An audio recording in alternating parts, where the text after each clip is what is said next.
और यही मोदी सरकार ने, आयरिश सरकार ने जब हिजाब और टर्बन को अलाउ किया अपनी पुलिस में, तो उसमें वेलकम किया। आज आप क्यों उसको खिलाफ कर रहे हैं? तो इसीलिए हर एतबार से ये संविधान के जो हमने आपसे कहा, right to culture, freedom of religion, freedom of expression, freedom of conscience, और आर्टिकल 15 का ये वायलेशन होता है। और संविधान का प्रियम्बल जो है ना, प्रियम्बल बड़ा इंपॉर्टेंट है। प्रियम्बल क्या कहता है कि liberty of thought, expression, belief, faith and worship. तो ये सब चीजें, इसलिए उम्मीद करते हैं कि सुप्रीम कोर्ट में इसको अपील किया जाए। हमारे एक MIM पार्टी के नेता हैं जो कर्नाटका के, उन्हें भी पिटिशनर हैं, हमारी उनसे बात होगी, हम उनसे भी कहेंगे सुप्रीम कोर्ट में अपील करें। और इसका एक और जो नेगेटिव इम्पैक्ट होगा, आप देखेंगे कि मुस्लिम महिलाओं पर टारगेटिंग होगी उनकी जगह जगह पर।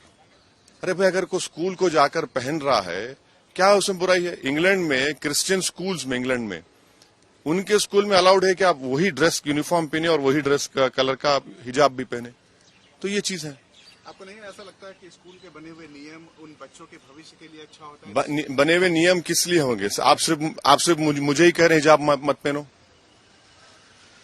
कौन से नियम? और अगर आप बोल रहे हैं कि यूनिफॉर्म पहनने से, हम यही तो कह रहे हैं, आप पहले तो आप आर्टिकल 15 का वायलेशन हो रहा है, जो डिस्क्रिमिनेशन नहीं कर सकती आप रिलीजन के नाम पर। और यूनिफॉर्म में पहनूंगा तो क्या जात नहीं मालूम होगी, कास्ट नहीं मालूम होगी, गरीब अमीर का बेटा या बेटी है नहीं मालूम होगा? और अगर यूनिफॉर्म है तो यूनिफॉर्म के लिहाज से हिजाब पहनेंगे, तो दूसरों का एसेंशियल प्रैक्टिस अलाउ करेंगे, मेरा एसेंशियल प्रैक्टिस अलाउ नहीं करेंगे आप? क्यों नहीं अलाउ करेंगे? मेरे लिए एसेंशियल है वो। और आप ये कह रहे हैं कि या तो तुम पढ़ो या तुम हिजाब छोड़ो। अरे भैया, कैसे होगा? संविधान में मुझे इजाजत है कि मैं फ्रीडम ऑफ कॉन्शियंस के तहत अपना हिजाब भी पहनूं और शिक्षा भी हासिल करूं, इससे देश मजबूत होगा। लेकिन सरकार में मंत्री ये आरोप लगा रहे हैं कि मुस्लिम समुदाय के लोग अपने बच्चे और बेटियों को पढ़ाना नहीं चाहते हैं। बकवास है, झूठ बोल रहे हैं। भारत में 3 स्टेट्स हैं, तेलंगाना, कर्नाटका और एक स्टेट है, जहां पर मुस्लिम बच्चियां हिंदू बेटियों के बराबर स्कूल में पढ़ रही हैं। क्या बकवास बात कर रहे हैं? उससे क्या हासिल होगा? मॉडर्निटी की निशानी यह है कि हिजाब ना पहने।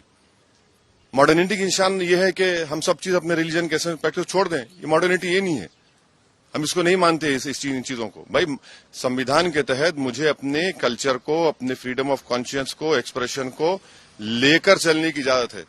और वो लड़कियां तो पढ़ना चाह रही हैं। अच्छा, आखिरी बात, मेरे हिजाब पहनने से किस तकलीफ क्या हो रही है? भाई, मैं क्या रोड पे धरना दे रहा हूं, ट्रैफिक रोक रहा हूं? भाई, हिजाब, सर पे हिजाब पहन रही है हमारी बेटी, उससे आपको हार्म क्या हो रहा है? इसीलिए हम ये उम्मीद करते हैं कि इसको सुप्रीम कोर्ट में अपील करनी चाहिए और सुप्रीम कोर्ट, एपेक्स कोर्ट है, वो तय करेगा। आपको ऐसा नहीं लगता है कि जब तक ये फैसला ना आ जाए तब तक उन बच्चों का एजुकेशन सफर कर रहा है? नहीं, तो अपील होगी, सुप्रीम कोर्ट में जाएंगे, अपील होगी।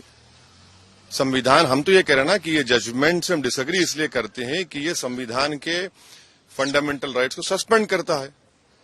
जब संविधान के फंडामेंटल राइट सस्पेंड कर रहा है तो उसको बहाल करने की जरूरत है। अपना रिएक्शन दिया है और वो ये है कि हम कर्नाटका हाईकोर्ट के हिजाब के फैसले से डिसएग्री करते हैं, और इसलिए डिसएग्री करते हैं कि ये संविधान के ये सस्पेंड करता है फंडामेंटल राइट जो है, फ्रीडम ऑफ रिलीजन को, एक कल्चर को, फ्रीडम ऑफ स्पीच और एक्सप्रेशन को। और ये आर्टिकल 15 को भी कि जो डिस्क्रिमिनेशन अलाउड नहीं है रिलीजन के ऊपर, वो उसका भी वायलेशन करता है। तो ये 4-5 चीजों के लिए हम सुप्रीम कोर्ट, हाई कोर्ट के जजमेंट के हम डिसएग्री करते हैं। और तीसरी बात यह है कि एसेंशियल रिलीजियस प्रैक्टिस हिजाब नहीं है। आप कैसे डिसाइड करेंगे एसेंशियल है ही नहीं है? आखिर बात कहां खत्म होगी? मस्जिद की बात हुई तो आपने कहा मस्जिद एसेंशियल नहीं है, दाढ़ी की बात हुई, आपने कहा दाढ़ी एसेंशियल नहीं है, अब आप बोल रहे हिजाब नहीं है। इसीलिए हम ये कहते हैं कि इसको सुप्रीम कोर्ट में अपील करने की जरूरत है। और सुप्रीम कोर्ट जो साबरीमाला का हियर कर रहा है जजमेंट को, उसमें हमको ये चाहिए कि हम अपील करें, इसलिए हम कहें सुप्रीम कोर्ट में उसको अपील करनी चाहिए। और अगर कोई मुस्लिम लड़की ये कहती है कि हिजाब मेरे फेथ का एसेंशियल है, तो किसी मुसलमान को भी अख्तियार नहीं है कि वो डिसाइड कर एसेंशियल ही नहीं है, वो उसका राइट है। फ्रीडम ऑफ कॉन्शियंस संविधान में है और वो बड़ा इंपॉर्टेंट चीज है। और छठी बात यह है कि आप ये कह रहे हैं कि यूनिफॉर्म, भाई यूनिफॉर्म, अगर यूनिफॉर्म पहनेंगे तो क्या नहीं मालूम होगा कि गरीब का बेटा कौन सा, अमीर का बेटा कौन है? क्या यूनिफॉर्म पहनने से जात नहीं मालूम होती कौन सी कास्ट का है, कौन सी कास्ट का नहीं है? और यही मोदी सरकार ने, आयरिश सरकार ने जब हिजाब और टर्बन को अलाउ किया अपनी पुलिस में, तो उसमें वेलकम किया। आज आप क्यों उसको खिलाफ कर रहे हैं?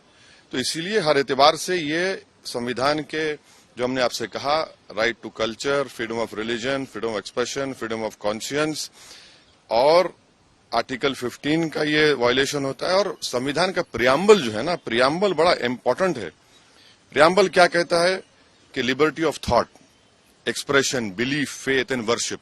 तो ये सब चीजें इसलिए उम्मीद करते हैं कि सुप्रीम कोर्ट में इसको अपील किया जाए। हमारे एक MIM पार्टी के नेता हैं जो कर्नाटका के, उन्होंने भी पिटिशनर हैं, हमारी उनसे बात होगी, हम उनसे भी कहेंगे सुप्रीम कोर्ट में अपील करें।